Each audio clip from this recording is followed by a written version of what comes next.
This is a timeless rivalry. These teams have met 61 times since 1901. Yeah, Drew, this bowl trip is about a lot more than football. This morning, the Razorback football team spent some time over here at Levine Children's Hospital, giving back to the community and putting plenty of smiles on some kids' faces. Hunter Woodhull appears to be just like every other 18-year-old, but when it comes time to race, he's just a bit different. Woodhull was born with a congenital bone deficiency. Shriners Hospital told his parents amputating both legs would be his best chance at walking. It was hard, especially for my parents, just, kind of being in a state of confusion, not really knowing what the outcome was going to be for my life and what I was going to be able to do. Fast forward 17 years, he is doing more than walking.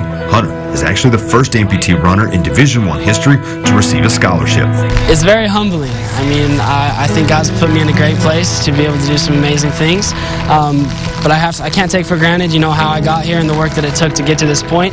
Woodhull's recruiting process wasn't easy. He received virtually no interest due to the uncertainty of whether he would be allowed to run on blades.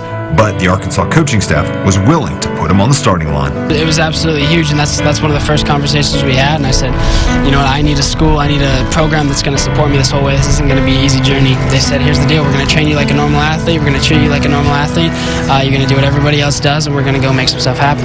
And that's exactly what, how I wanted to be treated. Woodhull has now become a familiar face for crossing finish lines despite his disability. But to the Salt Lake City native, he loves inspiring others to overcome life's hurdles. More than anything, the most amazing thing is when people message me and when people comment on my stuff and just say, the difference I made in their life. And I think that's one of the biggest things we can do on this earth is just, change somebody's life for the better. And every time I get one of those messages, and every time, somebody says that I was able to inspire them, it motivates me a little bit more. It shows me that what I'm doing right now is making a positive impact. Reporting for the Big Trail Nation, I'm Gene Dumont. Drew, you know better than anybody. When you look good, you play good. And the Razorback football program is taking that seriously. If you walk into the locker room, there's a feature that stands out, the Razor Shop. Kind of made things more comfortable around the locker room. Guys can come in here, make it feel like it's at home. Kevin Richardson is just one of the many customers through the Razor Shop on a weekly basis. Director of Recruiting E.K. Franks estimated that players like to get their hair cut about once every 10 days, so having this in-house helps players maximize a week filled with classes and football. To have the convenience to have something that you need right in your own locker room, where normally they're having to drive to go get their hair cut, and a lot of barbers, aren't the most timely guys out there.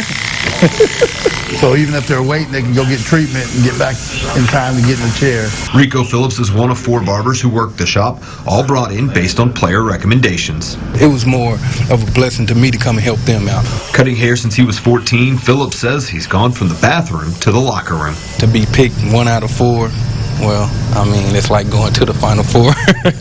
To the players, these 4 guys aren't just barbers. They're a special part of the family that is Razorback football.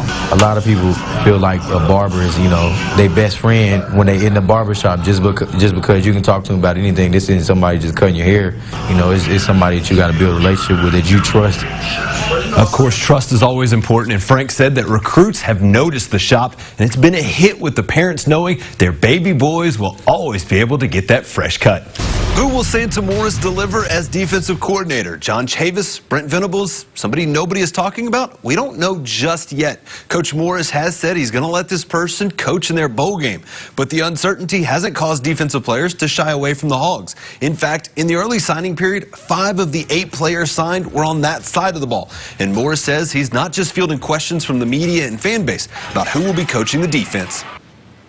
Now, your last name, it means a lot to you, and to some, your last name is just another name, but sometimes it can put you under a spotlight. That's exactly what's happened to one quarterback with an offer from Arkansas because his last name just happens to be Jones. John Stephen Jones is the quarterback for Highland Park High School in Dallas, but you might know him as the son of Stephen Jones and grandson of, yes, Jerry Jones. On Friday night, the youngest Jones led his team to back-to-back state titles after throwing a Texas high school state championship record of 564 yards and tacked on 4 touchdowns, including the game-winning pass with 34 seconds left right there. After the game, head coach Randy Allen described Jones in one word.